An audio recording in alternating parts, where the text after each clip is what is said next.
What's going on, everyone? Welcome to another episode of Pod Scum. I'm your host, Reckless Rex Ruger. That's the Alexis Arguello puppet.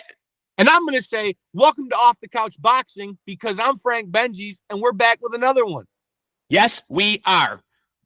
And this guy's doing us a real solid, so big ups to RAPHAEL, Machine Gun Murphy. This time we got him on here, man, and this time we're gonna make it happen with no bleaches. There he is. How you doing, buddy? We good, man. I'm good. I'm chilling. Home. I want to say this is take two right here, man. You were kind enough, and we were just explaining to our audience in our previous take here that you were kind enough to join us after a grueling day of work yesterday on your ride home. But unfortunately, technology being what it does, it has us at its mercy, man. We hit some dead zones, we hit some snags, and, we like to put out a good product here. And, of course, we'd like to see you represented well and get to hear you and see you and all your views and opinions on stuff. So it means a lot for you to actually run it back with us. We appreciate it, man. Yeah, and just know any double questions or anything, it's just because we want to get We're good. Yeah, we appreciate that. So, and again, as Benji said, we probably touched on some of this stuff last night, man. But, if we could chop it up and go back in time a little bit, you got into boxing because it was kind of a family tradition, correct? Sir, yes, sir. I got into boxing. It was family tradition. My uncle fought 1980 Olympic team. He was an IBF cruiserweight champion. My dad fought for 2 world titles. I kind of grew up in it. Kind of like that. It never was forced upon me. Just something that I just picked up and had a liking to. And when you have a father that's a boxer, man, what's that like around the house? Because I think a lot of people think a boxing father would be heavy on the discipline. No. I mean, my dad was easy. You know what I mean? Like, of course, when I was out of line, he put me back in line. But he definitely was cool and very supportive into a lot of things that I've done in life. He wasn't like Apollo Creed when he lost the fight. Remember, he was all bitchy and grumpy to his kids in the movie all the time. Nah. He definitely was on. He's definitely a smooth guy. Definitely a smooth, cool dude. Now, would you say that he was your boxing idol, or did you have any other boxing idols? I had like Tyson, just like I said before, like mostly like the 90s and the 80s fighters. I came up in them eras, being a young boy, watching Sugar Ray Leonard, Marvin Hagler. Like, even though I was young, I knew what was going on. And definitely, watching my dad, and definitely that inspired me as well, him running, him getting in shape for fights and doing things and like kind of learning the discipline, And now, forgive me for not knowing this, but like my father has passed. Is your father still with us? Yes, sir. My dad's still living. And does he have any kind of involvement in your boxing career other than just being a fan or a spectator? Yeah, no. My dad, he come like I live in Texas, and he actually fly from Chicago, man. And when I have a fight, maybe fight week or 2 weeks before the fight, he still want to put his 2 cents in. And he's been in the sport, and he know what's going on. So, I definitely listen to him. He like to still go in there and spar, man, at 60 years old. So God bless him. Is there pressure, though? Is there pressure because he did compete? Is there pressure, that you put on yourself even to, like, outdo him or at least have a good showing? And, is it important to you, like, how you appear in his eyes? I mean, well, he gave me the blessings to do it, so like when I go into the ring, it's solely what I feel and for my good, like, of course he be happy and love when I win and do things like that, but never no pressure because, I'm doing it because I want to do it, not to what he done, my uncle done, I think that I can do it, and I'm trying to do some of the things that they did because they, my dad fought for 2 world titles. My uncle was a world champion. So, just to try to be in those shoes, to have those opportunities that they had, it's great for me. Is there any critiquing on his part, though? Like when you're done with the fight, does he ever pull you aside and say, hey, you could have used your jab a little more, or you could have done this? Or does he just kind of sit back and just say, hey, I'm going to let him do his thing? No, he let me do my thing, but he definitely voiced his opinions. You know, he'll call me like, today, champ, do 8 rounds, just combinations. I want you to do a number combination. I'm like, man, look, man, I'm 38 years old. I ain't trying to throw 10,000 punches, but you know, and he's still like, champ. You know, that's what he got good tips. He been around a lot of great trainers coming up, so he shared those things with me, and I definitely take them and pass them down to other, you know, to the youth and anybody that listen. You know. Yeah. Do you feel like it's a leg up for you having a father that did that and has those abilities still to pass it down to you and has that information to provide you? Yes, of course. You know what I mean? Like it's like having that tutor, you know, that got all the answers to that test. You know what I mean? 'Cause Yeah. he been through it. You know, he's been through the losses, been through the hard times, having fights being out of shape, having fights being in shape. All, you know, all the things that come with boxing. You know, so to get that from him, you know, that's a great thing. Now, we ask a lot of people's opinion on here about what we like to call on here the quote unquote gimmick fights, you know, where we see these MMA guys matched up with a boxer, or we see these Jake Paul type spectacles. And opinions vary whenever we ask guys on here, man. But obviously, they bring eyes to the sport. But ultimately, do you like what they do for the sport, or do you think it's just a lot of crap? I mean, it's a lot of crap, but you know, it takes a lot to do it. It take a lot to get in the ring, man. Anybody that does it, you know, you still gotta prepare, because if you don't prepare, you definitely will be a laughing stock. You know what I mean? So, you know, they doing it. You know, it's respect for him. It's respect to him. You know, Jake Paul did what he did. You know, he's still got a lot of boxing trainers around him, boxing peoples around him, man. He's not doing nothing that, you know, any other fighter haven't done. You know, build your record up and fight guys that you know he can beat, you know. So If he beats Mike Tyson, my whole childhood as I know it is fucking destroyed. It's destroyed. well, we got to give it to that Mike, what, 58, 59 years old. I guess we give him a pass if he does happen to lose. But I mean, because obviously, you know, you being an old school guy who's very up on your boxing history, we all know that if this is 1980s or 1990s, Mike, this ends in a first round murder of Jake Paul. How you say, if he dies, he dies. You know what I mean? Yeah, you give him the Drago line. That's right. If he dies, he dies. Before we get off the topic of the sort of YouTuber thing, what's your thoughts on like the whole Misfits boxing league, where you got like, you know what I mean, like Salt Pop and all these guys who just are kind of social media influencers, but they go into this thing, their own league. Do you think that's the right maneuver for them? Man, I kind of sort of way it's kind of disrespectful to the sport. Definitely the legends that done it, you know what I'm saying? Because it's like you playing boxing now, and boxing is not a sport that you can play and just, I'm gonna put we turn into a WWE, WWF now, man. Put on a costume, man. Let me go out here and I got 1,100 followers or whatever. Like it ain't pick. Yeah, right. Yeah, it's not pickleball.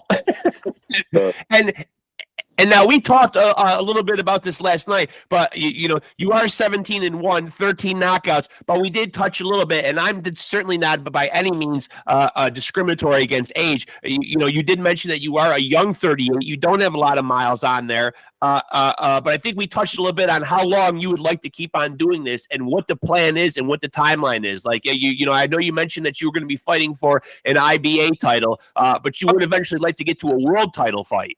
WBA. Yes, sir. I'm definitely, I got probably like 3 years, or, you know, how much ever the sport let me. I'm definitely not trying to fight beyond the time that I supposed to be fighting. But if I'm healthy and the situation is right, the opponent right, and, you know, it gotta just make sense. You know what I mean? And definitely the fights that I'm looking for now is big fights, bigger names. To put my name into those, you know, into those boxes. You know, I'm trying to see Turkish Sheik money too, you know what I mean? Like, hell yeah, I know they seem to have become the big players in boxing right there, man. You get on a Saudi Arabian card, man, you've made it. Exactly, man. And you know, it's a good opportunity, and not only just like you got guys that want to have those opportunities, but they go over there and just, you know, fall. I want to go over there and put on a good show, and be able to be on that platform again. You know what I mean? And I definitely think that I have what it takes. A lot of the boxing world really ain't saw what I have. You know, you might see things on YouTube and that, but I never think those are my skills. You know what I mean? So Right. like I guess the higher level, the more you push. You know, I've been in camps before sparring with world champions one day and the next day. You know what I mean? So I know what I can do and I know I can push myself. But of course, being the age that I am now, you know what I'm saying? Like things are a little different. Not saying that I can't do my thing because, you know, heavyweights, you got guys that's well off in their 40s. It's a division that, you know, that have age to it, you know, not like the lighter guys, you know what I mean? So I mean, you gotta. Go ahead. You got. I mean, you got a guy like Artur Beterbiev. I know he's not a heavyweight, but he's a light heavyweight. But he's damn near pushing 40 years old, and he's still one of the considered one of the best fighters. He's still on everyone's pound for pound list. 39 years old. Yeah, 30 years old. You know, I'm knocking guys silly. Yeah, and you got that, man. And I mean, Wilder. I know that he was on a downfall, but you know he's up there. You got Zane. He did officially retire today. He did officially announce his retirement today. He got up out of the sport. Oh wow. Yeah. He did officially announce his retirement. Yeah. I mean, he done a lot of great things in the sport. Well, you got Zhang. He 41 years old. Yeah. Yeah. He's fighting at the high level, and you got other guys that's up there as well. So I want to know because you just brought up Turki Al-Sheikh. What's your thoughts on Turki Al-Sheikh wanting to like buy out possibly Matchroom and PBC and all these things and sort of create like a UFC style thing for boxing where everybody's under one umbrella and then he could make the huge fights happen that don't normally happen? Yeah, I mean, I can see that happening, but I don't see that happening because you got guys like Eddie, guys like Bob, you know, those guys like Power, they like making directions and things like that, and just having somebody just to buy one league. Yes, it's good for boxing, but at a point, it come like a monopoly, you know what I mean? And it's come difficult to try to control a lot of grown men because you got a lot of emotions and a lot of different type of ways that guys act, you know what I mean? So it's a good thing and it's a bad thing, but, you know, he definitely bringing the money. So the money, right, I guess they all will do it. You know, like what he say, he willing to buy them all out for $1 billion. Like, yeah. And the good thing about Turki Al-Sheikh is he does like the heavyweights. You know what I mean? They do like to bring the big guys over there. Yeah, for sure. Yeah, he do like heavyweights and he like good fighting. You like good fights, and that's a good thing. And then like to touch on the basics with him bringing in with all the promoters, like those promoters, you know, they rich guys already too. You know what I'm saying? I mean, $1 billion is a lot of money, but like they have a lot of money already, and they just like to sport and maneuver the way they like to maneuver their chessboards. You know, so right. Thing. Now you got 17 wins, 13 of them are knockouts. Now we've been very critical on here, and I think most boxing fans would, that obviously, man, we are still seeing a lot of horrible scoring in boxing right now. You've knocked out just about damn near all of your opponents. Do you feel that pressure when you get in there to get knockouts, though? You know, as a fighter, you know, with still the horrible scores that we do see, and I know it's tough to be a fighter and not want to blackball yourself and say, geez, I don't want to get on the judge's bad side or whatever. But do you feel like a pressure when you're in there, especially being a heavyweight? Like, shit, I don't want to leave this to the cards. We are still seeing a lot of shitty decisions. Yeah, man. I actually have to speak on that. I think I was watching the fights last night and I saw a fight like that on ESPN. But every time I go in the ring, you know, you have everything running in your head. You know, if you go to the scorecards, what the judges have, if you fight this, what, you know what I mean? Like everything going, because you can possibly win, you can possibly lose. Like all these things going in your head. So, you know, when you can get a guy up out of that, like that takes a lot of pressure off like itself. Yeah. Is that something, like, to touch on his point, is that something that, like, even from a fan perspective, like it like, because obviously I'm not a fighter, but like when I go and watch a fight and then I feel like so-and-so won and then it goes to the cards and so-and-so didn't win, do you feel like that's like a black eye on the sport? Because like it really deters people from watching boxing when they sit there think a guy won and then he doesn't end up winning. Yeah, definitely it put us a black eye. But you know, you got three guys that's sitting there, or ladies that's sitting there, and they score boxing on different views. Some people like body shots. Some people like, you know, just the know how to a guy make his creation around the ring. You know what I mean? So we don't know what they really looking at, you know, in their minds while they judging that fight. You know, but it definitely put a black eye on fights, because I mean, like, they've been kind of getting it right lately.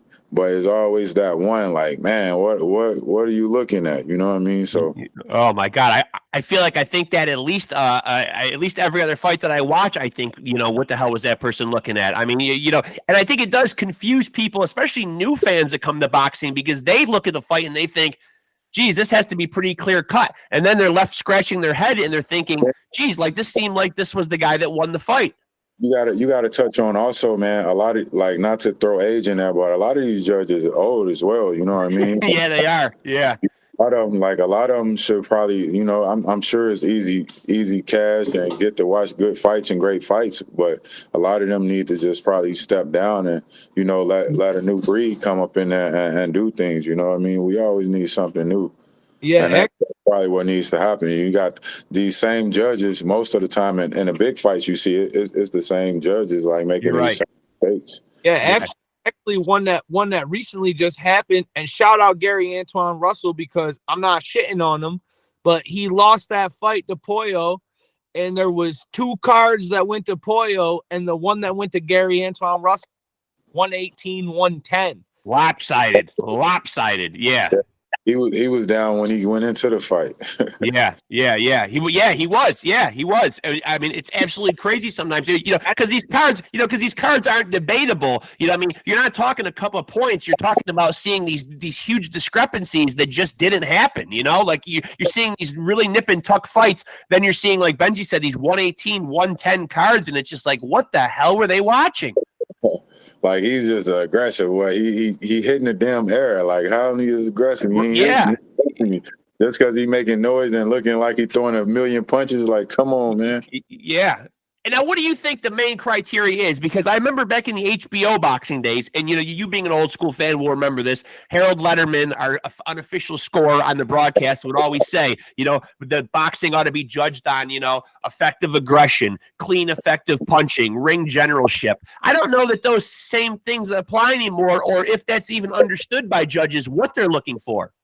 I think the same way, man, because some fighters, they looking for the aggressive fighter. And sometimes the fighter can be aggressive, but he's not throwing meaningful shots. And then you got a guy that's throwing a few shots, but these shots is really, you know, connecting, and these shots making the other opponent move. But just because it's not, you know, 50 punches that round, you know, they end up losing a round, but they did very beautiful work. You know, they didn't did much, but this guy, he's just working harder. Like, and I think that's the judges doing now. And then a lot of times you getting the judges that just like, okay, this the blue corner. Blue corner is going to be the winners tonight. You know what I mean? No matter who in the blue corner, they're going to raise their hand. You know, no matter who the hell's standing over there, we've got our mind made up. We're going blue tonight. Yeah, we got a Russian roulette, man. Shit. Yeah. Casino on Boxing Hall of Fame weekend, because it was such and such were in the red corner and such were in the blue corner. And Dad, I know you can speak on this because you saw the fight card. Yeah. Everybody from the red corner won their fight. Yeah. That's what I just said, and it's like that, man. And I went to fights a few months ago, you know, and saw the same thing. You know, you had close fights, but, you know, these guys that's the A side, hey, they gonna get the nod. You know what I mean? So it's definitely got to be more fairness into the sport of boxing. I think they also should go probably to the open score. So if a fighter knows that he's down, you know, fight. And then also I'm saying that. I heard that they's doing overtime. Some promoters doing overtime now. So if it's a draw, they fight an extra round. Like those things, they start, you know, putting more into boxing, you know, because like you said earlier, it's putting a black eye on the sport. And when it's a bad call, you know, like some guys take these losses and you know, some persons can't take losses and just like, okay, tomorrow, a new day, we're going to get over this. Some guys take those losses and it really does a lot to them. You know what I mean? they confidence and everything, you know, into how they look at the sport. Like it takes them down, man. Well, we And see sometimes I feel like there's an agenda there to push the guy, you know, who's currently like a face of boxing. Like I feel like there wasn't anything outside of knocking Devin Haney out. That fight between Haney and Lomachenko was close. You know what I mean? And you can say what you want about who you think won or whatever, but sometimes it seems like they want to push the agenda of the guy that they're really trying to propel forward to be a face of boxing. For sure, and as we all know, it was Devin Haney being pushed. I mean, me myself, I think that Lomachenko definitely pulled it out in the end of the stretch of the fight. But like I always said, man, being around boxing, when they get it wrong and when you get that gift, that gift always come back and turn around on you, man, and you be, you know, you the sheep now. Like damn, you know, so. And it happens time after time and time. Guys get these close decisions, or they get their gifts, and then they end up getting knocked out, or they get the hell beat out of them. You know what I mean? Next couple of fights down the line. something And that so we talked. Oh, go ahead, Benji. something that came to the light in like you know, we're a part of a lot of boxing groups on Facebook and things like that because we like to tune and see what the people are saying. But one of the things that came to the light that really bothered me as an athlete myself is like when Lomachenko quote unquote lost that fight, he was very upset and he got emotional and he felt like he won that fight. And a lot of things come to the light and people are like, oh, you know, he's being a crybaby, this and that. But then you flip the switch and then Devin loses a fight and he's crying for 3 months. Oh, give me my old back and all this other. So like, where do we draw the line, Raphael? Man, I don't like there's no lines to be drawn, man. Like Devin, like when guys get exposed, they get exposed, man. Yeah. Me, the next person, they got a blueprint out for them now. Right. You know what I mean? So it's gonna be one time you get your ass whooped and you can't make no excuse about it because that's just what it happened. You got to take it away. You know what I mean? And it's a lot of close decisions, man. Like sometimes you have those fights that okay, it's a draw. Well, okay, 1 point. Like I ain't mad at it, but like man, like it's crazy. But like crying out there fighting, and Devin still he got his old bag, and I think and I like him as he coming up, but still crying about what his money go, and I want like he got the suspension, you got your old back, go ahead about your career, bro. Be blessed, be thankful. And it doesn't matter how much Austrian was in his system, man. You couldn't get the hell out of the way of those left hooks. Forever, man. You know, he been throwing that left hook since he been an amateur. You know what I mean? Same power. You know, and they couldn't adjust to it. You know, just like Tank Davis said, the same left hook he throwed at us. You know, we found a way around it.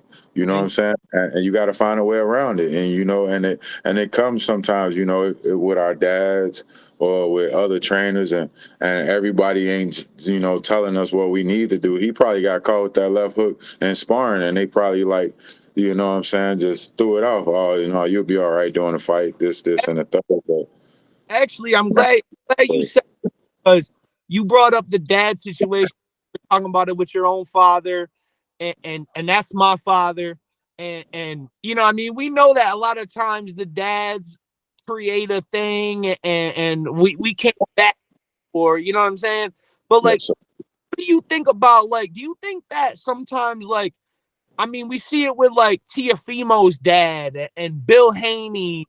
Do you think sometimes those guys overstep the boundary where they should stay off? I mean, one of the big ones is John Fury, in my opinion. Yeah. I think sometimes, man, it's like anything, man. You gotta know when to chill and talk, because sometimes like you might not be telling your kid the right thing, or your kid might need, you know, somebody else to come in to adjust. Not saying that you be all the way out of the picture or nothing like that, but sometimes, you know, they can overstep their boundaries. And I like my pops, man, he be around, and the guys that help me out here in Texas, you know, he let them do their thing. If he sees something that's different, you know what I'm saying, he'll say something. And I definitely respect his words, because he's been a person inside that same battle that, you know, that I'm going up against, you know. But sometimes I think it's this, they overstepping their kids, and they want more of the light than the kids, you know what I'm saying? Yeah. I know, like those, right? Like those obnoxious little league dads. Yeah, yeah, We've for all real. seen those guys. Right, right. And They now, look turning little league mamas, man. Now, obviously, we talked a little bit about last night. You know, we were talking about like boxers, you know, who you watch, you know, from a fan standpoint, and we brought up Tank Davis, and we even gave you a little shit for being a doppelganger of Tank Davis. You look like a big, pumped up, huge Tank Davis. But Tank Davis really is out there doing his thing right now, though, man. And I think I'm starting to finally drink the Kool-Aid. At first, I wasn't really so sure what was making Tank so special, but I really saw it in the Frank Martin fight. He's able to not expend a lot of energy, but he's still putting pressure on you the whole fight and waiting to land shots and not wasting any energy. And I really got to see it in the Frank fight, though. It's really phenomenal to watch. Yeah, it is, man. And that pressure, man, like, no, it or not, because I does it sometimes to people. Like that continuous pressure, just that presence to somebody, just making it feel like they need to work just as much more. They getting that much more nervous. They getting just much this. And one thing, boom, you open it out. Tank is a very fast, he a very smart fighter, man. And I love to see where it go, man. He fight these other tough guys. He fight the other fights. You know what I mean? Like, give boxing what they want. You know, and he's starting. He's doing it. So we just see. You picked a guy. You know, I was going to say that you picked a good guy to look like, but he actually picked you to look like because you're older. Right, I'm the old man. You're the OG. I gotta say though, in the ref, Frank was looking real good, and Yeah, Riley was. Yeah. What that's how Frank could be. Frank could be a champ, bro. Frank could be a champ. Mark my words. Yeah. Let's go back to the drawing board, man. Yeah, and it does seem like Tank, though, man, like is not afraid to give away some rounds, man. He knows he's got that equalizer. He is on the scorecards. He is down in almost all of his fights. Yeah, he calculating though. At the same time, he calculating. And you know, like everybody said, you know, 6-7 round, you know, Kenny and them told him, hey, you down. You gotta jump in this, you know what I mean? And that's a good trainer, man. When guys telling you, hey, your ass down, you gotta work, instead of like, you're doing good. And he turned another switch. You know what I mean? In your opinion, is there anybody at 135 pounds that beats him? I know he's good. There's talks of a fight with Loma. There's always talks with a fight with Shakur. There's a lot of young guns, you know, coming up in that division. The Keyshawn Davises, the Floyd Schofields of the world. Is there anybody at 135 that beats Tank or even gives him a good fight? I think in boxing, anybody can be beat. You know what I'm saying? You can be one of those nights that it's just not a good night. You might got sick. You might ate some BS, you know. But I think in that 35-pound, it'll be some good fights. There might be competitive to him, but I think that he get those guys up out of there because they don't have enough. They pretty boxers. They need to learn how to be pretty fighters. You know what I'm saying? If that makes any sense. You know, like you get all these European guys up to guys like from America. They finesse and they got everything. They just walk them straight down and knock them out. And Tank got that mind frame, and he can also move as well. He's skillful, but you know, I think Shakur, those guys have chances. Keyshawn Davis can have chances too, but he need those big names too, just to solidify himself, so we know that he's really that. You know what I mean? Yeah. I think Go ahead. You're watching the Frank Martin fight. That if a guy commits to that sort of style like Frank did, I think the biggest problem with that was he allowed himself to be backed up against the ropes too consistently. Do you think the guy committed to that Frank Martin style but allowed himself to be in the center of the ring doing that? And boxing and moving? Equalizer? I mean, it can, but like as they say, you bring another switch out of Tank. You know, we see Tank can move his feet. It ain't like that he's a flat-footed fighter. It ain't like that he's a slow fighter. You know, and it'd probably be a great thing because we'll see enough. Like now, we'll really see if he that really champion, that he can make those maneuvers and adjustments in the ring on the fly when you got guys like that. And I think Shakur gonna be a guy like that. You know, bring those type of attributes. But I think also Shakur gonna beat himself because everybody say that he can't punch and he can't do this, and he's gonna want to probably meet Tank in a ring and punch with him. You know what I'm saying? Like in the back, we're all men, right? We all men. Like. He ain't finna mess with me. He ain't finna fuck with me or things like that. I'm gonna show him, and I think that's what guys gonna get lured into to Tank poison, man, and you get him out of there. I gotta say, man, that I'm looking at your arm and that big meat hook of a hand you have right now, and I'd have to say your arm and your hand probably weighs 135. For real, man. For real. I think your arm and your hand would make the 135 division. For real. Yeah. And so last night we touched on one of the things that we always think is important here. Never mind jabs, never mind footwork, never mind all that stuff. A good, solid nickname. And I think it was getting lost in translation last night. But to be clear, you are RAPHAEL Machine Gun Murphy. There we go. Okay. Yes, Okay. Yeah, because last night, we had the bad connection, but I saw you giving me the shooters, and then it dawned on me afterwards. So how, first of all, how does a boxer, and maybe you can elaborate on this a little bit, how does a boxer arrive at a nickname? Is it something that you're dubbed? Is it something you sit around and consciously think about? Do you play different nicknames in your mind and say, nah, scrap that. That don't sound good. No, I don't like that. How do you, RAPHAEL Murphy, arrive at Machine Gun? Well, it's one of my guys that I used to spar with all the time, and he just said, "Man, RAPHAEL," because I used to throw off a lot of punches when I was young in the sport. I'm just shooting punches, man, and he's like, "Man, RAPHAEL Machine Gun." I'm like, you know what? That sound pretty legit. Oh, it does. Yeah. So I'm gonna go ahead and work with it. You know what I mean? So that's what it's been. And now it's more like RAPHAEL Shotgun because it's just boom. I'm just it's turned into a 12 gauge now. It's got a kick now. I had to catch him. I had to catch him off the air, RAPHAEL. Yeah. And I'm like, nah, he was saying machine gun. He wasn't. Yeah. I thought maybe we were just building a nice little rapport, and he was giving me the shooters. You know what I mean? Like, I didn't know. I mean. And so what's the time frame now? Like I think we alluded to last night that 2025 is when you'd like to position yourself for a world title fight. Yes, sir. I want to position myself now. You know what I mean? So like definitely when we go into this IBA fight, see what happens with that, win that. It's like an intercontinental title first, and then we'll fight for the IBA world title, which is a lot of great champions that held that. I mean, it ain't a WBA, WBC, but it's a start, right? To put something on the table, and then hopefully, like I spoke on earlier, to try to go out there to Saudi Arabia, and now they back in the United States, and catch one of these guys and see what I can do and see what my talent level, match with theirs. You know what I mean? I think that I'll be okay.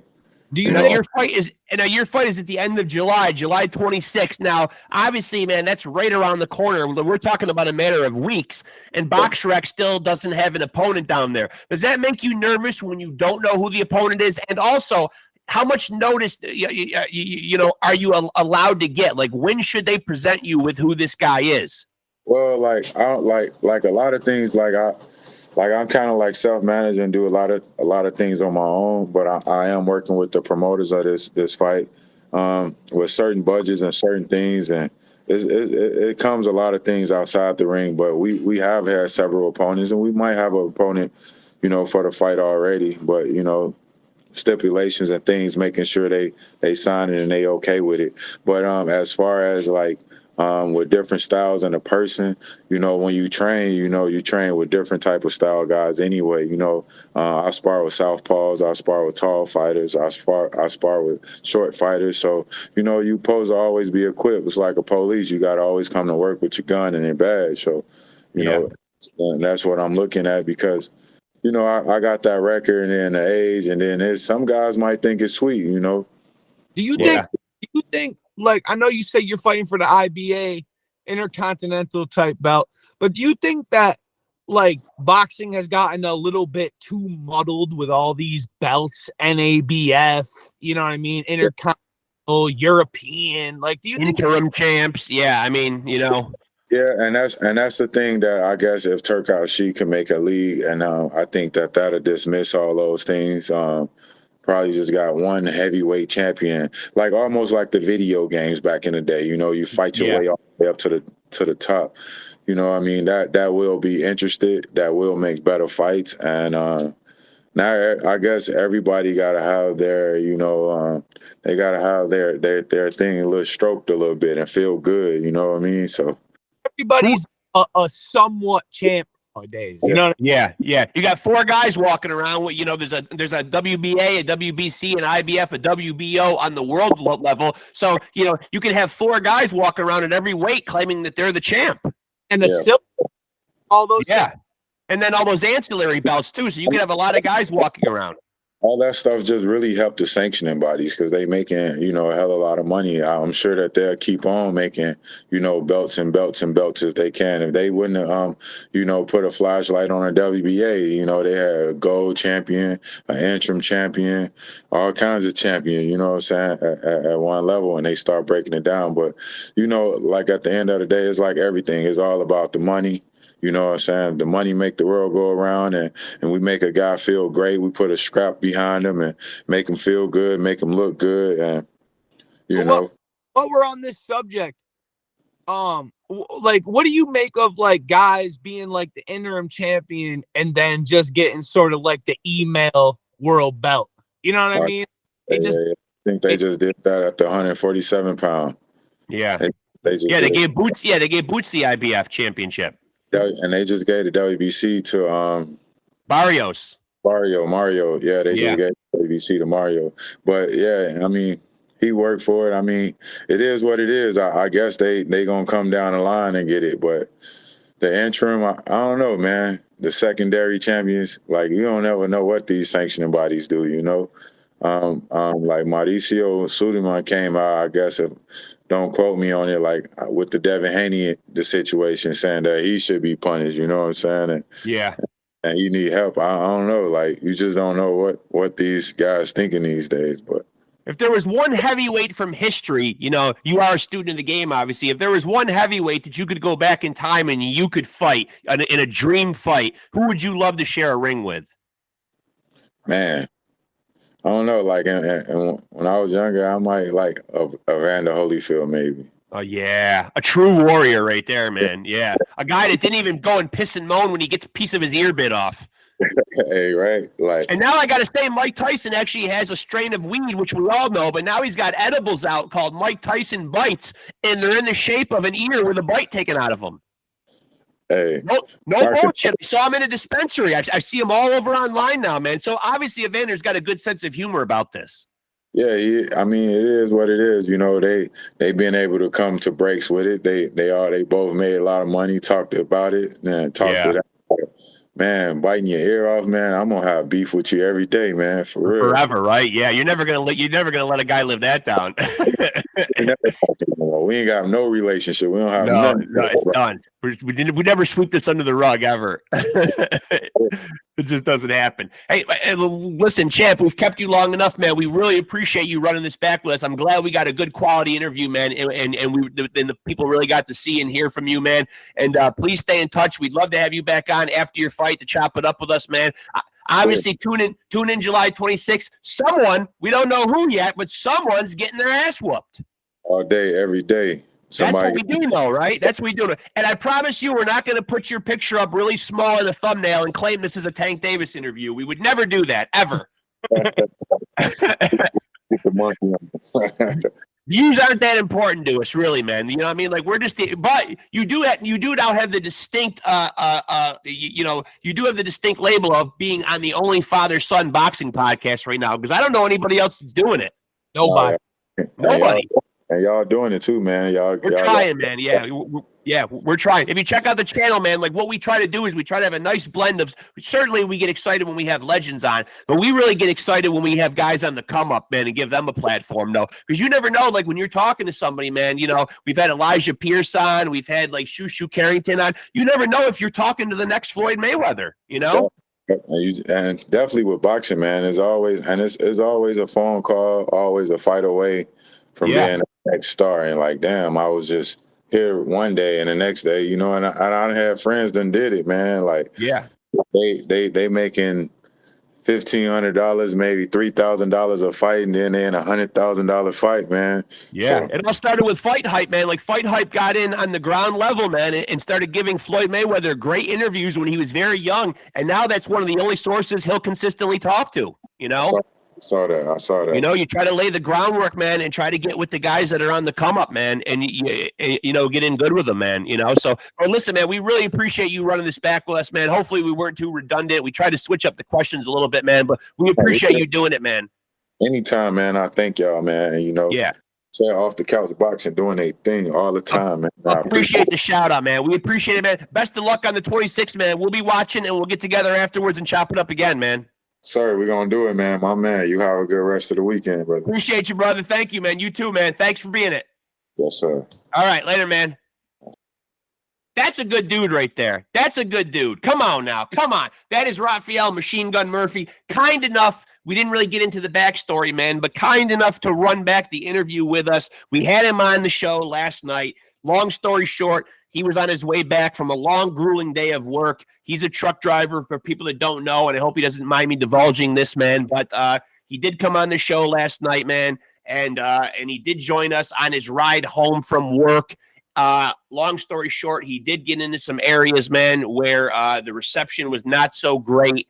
And unfortunately, man, there were some glitches. There was some garbled audio. There were some times when he got frozen, man. So obviously, we wanted to run this back, man. We wanted to give a good representation of RAPHAEL Machine Gun Murphy. And of course, man, we want to give you guys, our viewers, a top quality product, man. You know, a show that you can see clearly, that you can hear clearly. And obviously, man, we were happy to have him on, man. We want to give a good representation of him.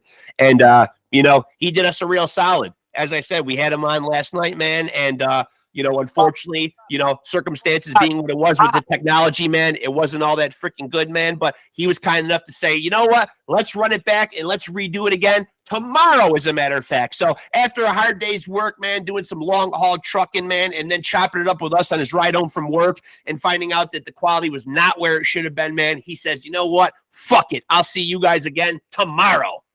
Yeah, I just got to tell you, my phone temperature got too hot. That's why I got disconnected right there. Oh, I was just talking, man. I don't even think the people would have known, man. I just figured something happened, or either that or you were done. But for the No Fills Boxing Podcast, I'm gonna tell you, my phone got too hot. It's hotter than hell out here. Yeah, it did its thing. But hey, I'm back. But as I was saying, though, man, big shout out to RAPHAEL Machine Gun Murphy, man, and he really is a true friend of the show, man, because he understood when I talked last night, man. I said, hey, man, you know, I don't know if this is going to be a quality representation of you for our viewers, you know, and for the quality of a show that we like to put on. Plus, we don't know if it's going to be a great representation of you. We want your plans and your views and your opinions to be seen and heard, you know, loud and clear, man. So kind enough to run it back with us again, man. That's a solid dude right there, man. Check him out on July 26th. He has an opponent that he's got the TBA right now to be announced, man. But whoever the fuck that unlucky bastard is out there, man, you're probably going to catch an ass whooping because Machine Gun Murphy is fucking looking for that world title in 2025. And with that being said, I'm going to tell you right now, if you're not liked and subscribed and hit the notification bell on Off the Couch Boxing, you honestly look stupid at this point, because we literally keep giving y'all great content. And I don't know where the fans are at, but you better show up because we're going up. Yeah, I don't know, like, where you think you're finding better conversations. This is where people from the fight game come to just kick it. Just chop it up with us, man. We're not all about the X's and O's, man. We might talk food. We might talk fucking travel. We might talk music. We will certainly talk boxing, man. But it's not like, you know, it's not like, you know, this is the place you're really going to get to know these guys and see them at their most relaxed, man. You know what I mean? You're going to really get to know these guys on a more cerebral level rather than just them saying, I punch and I do this well, and I'm looking forward to my fight, and goodbye. Yep, we tap in to the root of the person. We want to know who you are, what you like besides boxing. Yeah. And I think RAPHAEL Machine Gun Murphy understood that, man, understood what, you know, and I think all of our guests have, man. And that's why everybody comes on as a return guest. And we've got some of our favorite guests, who we forge friendships with, man, who we keep a keen eye on their career. We've got a lot of them coming back, man. Shout out Anthony Bizzarro. We just had Cold Blood Clark on again. Our boy Malik Montgomery, man, who will also be fighting June 26th.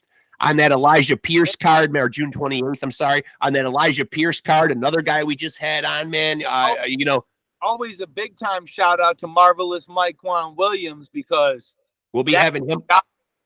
Yeah, we'll be having him on again soon. He's coming off a big, huge victory over Hall of Fame weekend up at our local Turning Stone Resort and Casino, man. Shout out the marvelous Mike Kwan. He's a friend of the show. You know, everybody who comes on here ultimately becomes a friend of the show because even they know, man, hey, I love coming here. It's a shoes off type environment here, man. You know, relaxed, chilled. You know what I mean? I love to come on and kick it with fucking with Rexx and Bengz type of atmosphere.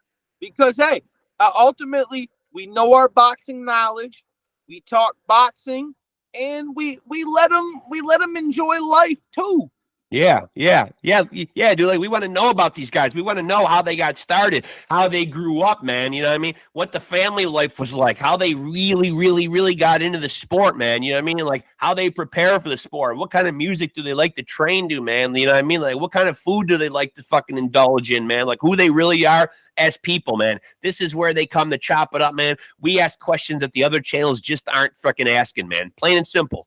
Yeah, you hit the nail right on the head. And with that being said, I'll say again, like, subscribe, hit that notification bell. It's right down here. And with that being said, I'm going to say, shout out Gary Busey, bitch, because I can go 15 seconds with anything. And make sure to like and follow us on Facebook. Reach out to us on there. Tell us what you like, what you don't like. Send us a friend request, man. Stay tapped in with us on Facebook for all updates on episodes that were just released, what might be coming up, where we've been, what fighters we've been brushing up against, man, and rubbing elbows with, where we are out and about on the town, catching fights, man. You know, we're here, we're there, we're everywhere on the scene, man. We're putting up posts, we're putting up updates, we're putting up current news and topics that's going on. We're sharing all that information with you on our Facebook page, man. So get with us there as well, man. We need a Gary Busey interview. Yeah, we really do. We really do need a Gary Busey interview. Gary Busey might not be a boxer, but then again, we never promised all of our conversations would exclusively be boxers. That is a caveat here that I will add. We've never promised that everyone's going to be a boxer. We are from time to time going to indulge and have people on this show, even if it says off the couch boxing, though. We do have to indulge once in a while. And we will hopefully, find people that have interview. Yeah. Somehow we will thread it into the interview. You know what I mean? It will be threaded in there, even if it's finally threaded in there, man. You know what I mean? Subliminal, and you don't even notice it, man. But, you never know who you'll see pop up on here, man. We got a lot of surprises, man. Go check out all the archived episodes, man. There is a treasure trove if you're a boxing fan there. Shout out to Fifth Ward Posse, because you got the head. Yeah, yes.